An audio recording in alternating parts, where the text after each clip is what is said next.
ഗുസ്തി താരം അന്തിം പങ്കലിന്റെ അക്രഡിറ്റേഷൻ റദ്ദാക്കി. ഒളിമ്പിക്സ് വില്ലേജിൽ പങ്കലിന്റെ സഹോദരി നിഷ അനധികൃതമായി കയറിയതിനെ തുടർന്നാണ് അക്രഡിറ്റേഷൻ റദ്ദാക്കിയത്.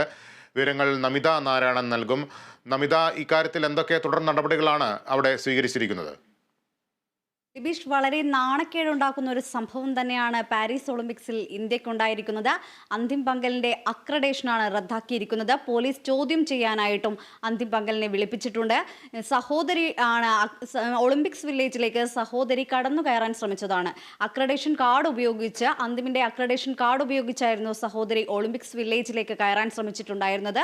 ഇതിനെ തുടർന്നാണ് പോലീസ് ഇവർക്കെതിരെ നടപടിയെടുത്തത്. അന്തിം പങ്കലിനെ വിളിപ്പിക്കുകയും ചെയ്തിട്ടുണ്ടായിരുന്നു.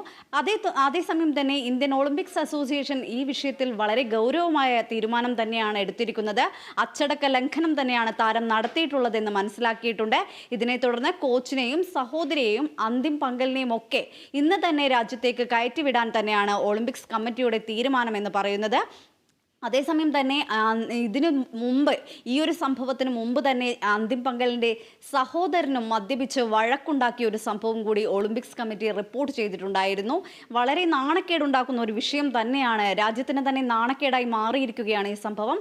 കഴിഞ്ഞ ദിവസമായിരുന്നു അന്തിം പങ്കലിൻ്റെ മത്സരം എന്ന് പറയുന്നത്. ആ മത്സരത്തിൽ അന്തിം പങ്കൽ തോൽക്കുക കൂടി ചെയ്തിട്ടുണ്ടായിരുന്നു. എന്തായാലും ഇന്ന് തന്നെ അന്തിം പങ്കലിനെ ഇന്ത്യയിലേക്ക് കയറ്റിവിടുമെന്ന് തന്നെയാണ് ഒളിമ്പിക്സ് കമ്മിറ്റി തീരുമാനമെടുത്തിട്ടുള്ളത്. അത് പോലീസ് ചോദ്യം ചെയ്യാനായി വിളിപ്പിച്ചിട്ടുണ്ടായിരുന്നു. അതിനുശേഷമായിരിക്കും അന്തിം പങ്കൽ ഇന്ത്യയിലേക്ക് തിരിച്ചെത്തുക. ലിബിഷ്. ശരി നമിത.